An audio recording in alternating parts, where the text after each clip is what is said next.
नमस्कार दोस्तों, मैं आपके साथ अजय चौहान और आप देख रहे हैं द न्यूज इंडिया। बता दें कि दिन भर का रिव्यू इस हमारे चैनल पर छोटी से बड़ी खबर, देश दुनिया की हर खबर देखते रहिए द न्यूज इंडिया पर। मालवीय नगर थाने के 2014 का मामला साकेत कोर्ट से इंसाफ मिलने की उम्मीद जागी है।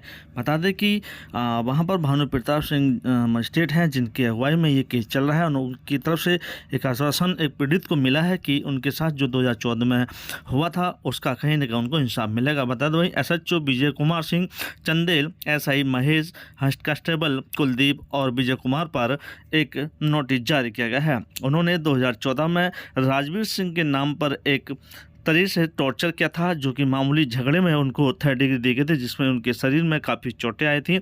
लेकिन कहीं ना कहीं इंसाफ मिलने की उम्मीद जताई जा रही है। अब देखना ये होगा कि आखिरकार जिस तरह से साकेत कोर्ट की तरफ से जो ऑर्डर हुआ है, ये पुलिस पर सबसे बड़ा दाग लगने जा रहा है कि किसी 751 में व्यक्ति को उठाया और उसे 3rd डिग्री का इस्तेमाल किया, जिसमें उसके हाथ, पैर, सर, कान में काफ़ी चोट आई थी, जिसको लेकर संज्ञान लिया गया है। भानु प्रताप सिंह जो साकेत कोर्ट के जज हैं, उन्होंने पूरी तथ्य को देखा, मेडिकल रिपोर्ट देखी, फोटोग्राफ देखे, जिसमें उन्हें लगा कि कहीं ना कहीं इस व्यक्ति के साथ गलत हुआ है।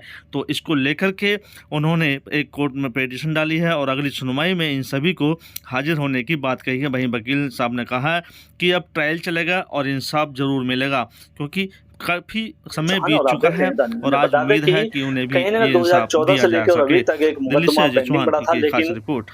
जो पीड़ित है उसको आज उम्मीद जागी है कि मुझे कुछ इंसाफ मिलने वाला है।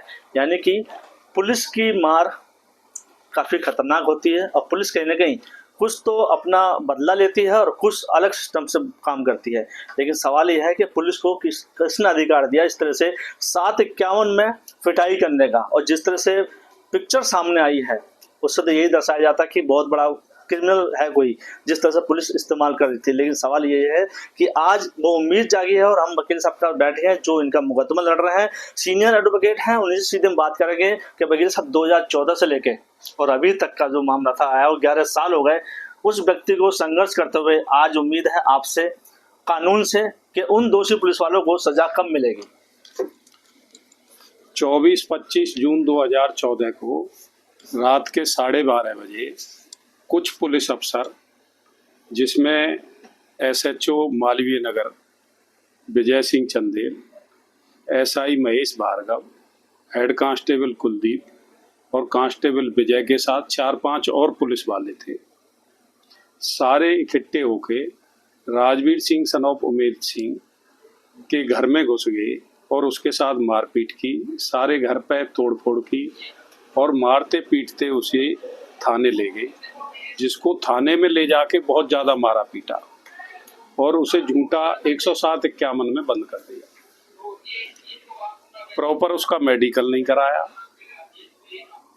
SEM के यहाँ 25 तारीख को जब पेश किया तो उसने एप्लीकेशन लगाई और दोबारा उसका मेडिकल हुआ SEM के ऑर्डर पे। तो उसको सारी इंजरी थी जो पुलिस कस्टडी में मारा पीटा गया था पुलिस वाले, जिसका हमने 156(3) में मुकदमा डाला। 200 की कंप्लेंट में सारे गवाहों को गवाही कराई। भानु प्रताप सिंह जी जो मालवीय नगर कोर्ट के मजिस्ट्रेट हैं, उन्होंने सारे तथ्यों को कंसीडर किया, गवाहियों को देखा, मेडिकल रिकॉर्ड देखा और जो इंजर्ड के फोटोग्राफ्स थे जो सारे ये दर्शाते हैं कि उसके साथ बहुत बुरी तरह से मारपीट, और पुलिस स्टेशन के ही फोटोग्राफ्स थे, उनको दर्शाया गया। उनको देख के चारों पुलिस ऑफिसर्स के, तत्कालीन SHO विजय सिंह चंदेल, महेश भार्गव और हेड कांस्टेबल कुलदीप और विजय को सम्मन कर लिया है। 19/8 का ऑर्डर है। अब उन दोषी के खिलाफ मुकदमा चलेगा और हमें पूरी उम्मीद है कोर्ट से उनको न्याय मिलेगा राजवीर को, और जो दोषी पुलिस वाले हैं उनके खिलाफ कानूनी कार्रवाई। वकील साहब, एक सवाल है कि इस बीच में क्या कोई पुलिस वाला कोर्ट में हाजिर हुआ या उनको कैसे बुलाया गया कि भाई जब इस तरह से मुकदमा हुआ है, साथ क्या बनेगा, पुलिस वाला जो पेश होता है लेके आता है मुलजिम को, क्या उनकी कोई गवाही जो थी? पुलिस की तरफ से जो इंक्वायरी हुई थी उस समय पुलिस वालों ने इंक्वायरी को दबाने की कोशिश की, परंतु हमने सारे साक्ष्य और अपने गवाह पेश किए अदालत में और उनके आधार पर मजिस्ट्रेट भानु प्रताप सिंह जी ने बहुत अच्छा ऑर्डर पास किया और पूरा ऑर्डर जो जुडिशियल माइंड है अप्लाई करते हुए उन्होंने ऑर्डर पास किया है और 325, 323, 342, 506/34 में सम्मन कर दिए चारों पुलिस दो। अगली तारीख जब उनको बुलाया जाएगा, पेश किया जाएंगे, तो इसमें कितना और समय लगेगा इंसाफ मिलने के लिए? अभी हमने ऑर्डर को पढ़ा है, इसकी सर्टिफाइड कॉपी अप्लाई की है, सारे महकमे को भेजेंगे जिससे इसकी विभागीय जांच हो और दोषियों के खिलाफ कार्रवाई जो डिपार्टमेंटल एक्शन बनता है डिपार्टमेंटल एक्शन भी लिया जाए। एक उस समय के काफ़ी मुकदमे और काफ़ी कंप्लेंट्स थी जो पुलिस वालों के, जो पुलिस में ले जाके और इलाकों में मारपीट करते थे और इलाके में टेरर फैलाते थे, न जाने अपना कोई पर्सनल बेनिफिट के लिए वो ये काम करते थे जो नहीं करना चाहिए। एक न्याय अधिकारी को ऐसा काम नहीं करना चाहिए। जो कस्टडी में इतनी मारपीट की वो गैर कानूनी है और उस पर पूरी अदालत में कार्रवाई होगी, क्योंकि इसमें कोर्ट ने न्याय लिया है। न्याय थोड़ा देरी से हुआ है और कोर्ट ने न्याय करा है और उनको सम्मन कर लिया है। 19/8 का ऑर्डर ये बताता है कि कोर्ट ने फेयर न्याय किया है। जो दोषी एसएचओ हैं, क्या उन पे अब रिटायर हो चुके हैं कि उन पे भी इस तरह से धाराएं लग जाएंगी या उनको भी सजा होगी? वो जो भी सजा का फैसला, तो अब ये ट्रायल होगी, सम्मन के बाद प्रॉपर ट्रायल होगी और ट्रायल के बाद डिसीजन होगा और हमें पूरी उम्मीद है कि उचित कार्रवाई होगी और न्याय मिलेगा। यानी कहीं ना कहीं इंसाफ अब मिलने की उम्मीद है। हम सीधा बात करें, अभी तो वकील साहब से हम बात कर रहे थे, अब सीधा पीड़ित से बात करेंगे जिनके साथ ये घटना घटी। आखिरकार राजवीर जी, क्या मामला था और किस तरह से आपको पुलिस थाने ले गई और किस तरह से आपके साथ व्यवहार था वो किया गया था?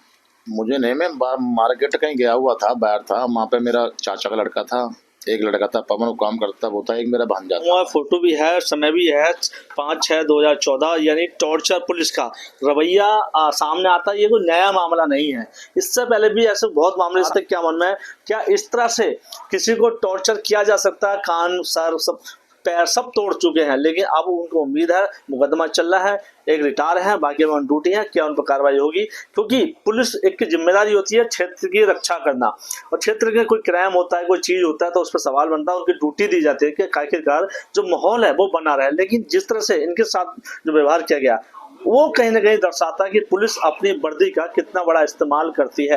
आखिरकार राजवीर जी, आप वकील साहब के यहाँ बैठे हुए, तो उम्मीद है 11 साल के बाद अब जगी है कि कहीं ना सब आपको मिलेगा? हाँ, अब थोड़ा सा राहत मिली है, क्योंकि 11 साल आते आते तारीख होते वकील साहब की बहुत मेहनत है, उन्होंने करके नहीं है। आज थोड़े वारंट हुए हैं इनके नाम पे, आज मेरे को बहुत खुशी हुई जिस दिन वारंट हुए थे। उसके बाद मेरे को थाने मानने के बाद मेरा भाई है, मेरे परिवार को बहुत टॉर्चर है, मेरा जगवीर है, उसमें बहुत सारे केस लगाए गए। अभी भी खतरा है पुलिस से आपको? हाँ, अभी भी धमकी आती रहती है कि भाई तू कम वापस ले ले, उन्हें तेरे ये करवा देंगे, परिवार को फिर बंद करा देंगे, झूठे केस हम बचा देंगे।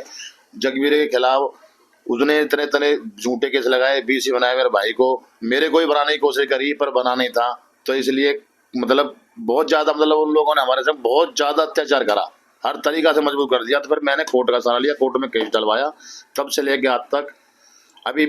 अभी 4 दिन पहले भी वो आया था कि भाई राजीनामा कर ले, मैंने कही मैं नहीं करूंगा, चाहे मुझे कहीं तक जाना पड़े। मैंने कही जो भी तुम्हें करना है कर लो, जितनी भी ताकत लगानी है लगा लो, अरे हम सबको जानते हैं, कुछ भी करवा सकते हैं, जो दिल करे वो करवा लेना, मेरे परिवार को मरवा देना, मेरे को मरवा देना। यानी बिल्कुल आप सुन रहे हैं उनकी खुद जवानी, जिस तरह से वो बोल रहे हैं, आज भी उनको खतरा है। पुलिस दबाव डाल रही है कि केस वापस ले जाए, लेकिन जो 2014 में घटना घटी उसकी भरपाई कौन करेगा? क्या पुलिस को अधिकार है इस चीज का करने का? क्या आप किसी को उठाओ, किसी को भी ठोक दो, किसी को भी मार दो, लेकिन सवाल यही है कि जनता किसके पास जाए? जब कोई काम होता है, किसी भी चीज में कोई बात होती है तो पुलिस के पास सबसे पहले जाता है, बाकी जो काम होता है बाद में होता है। लेकिन आज ये कोर्ट के चक्कर काट रहे हैं, लेकिन उम्मीद है कोर्ट से कि अब इन्हें इंसाफ मिलेगा। देखते रहिए दिल्ली से अजीत चौहान की एक खास रिपोर्ट। नमस्कार दोस्तों, मैं आपके साथ अजीत चौहान और आप देख रहे हैं द न्यूज इंडिया। देश प्रदेश की हर छोटी बड़ी खबर हमारे चैनल पर देखते रहिए। हम आपको दिखाते रहेंगे नई नई बड़ी बड़ी खबरें अपने द न्यूज इंडिया चैनल पर।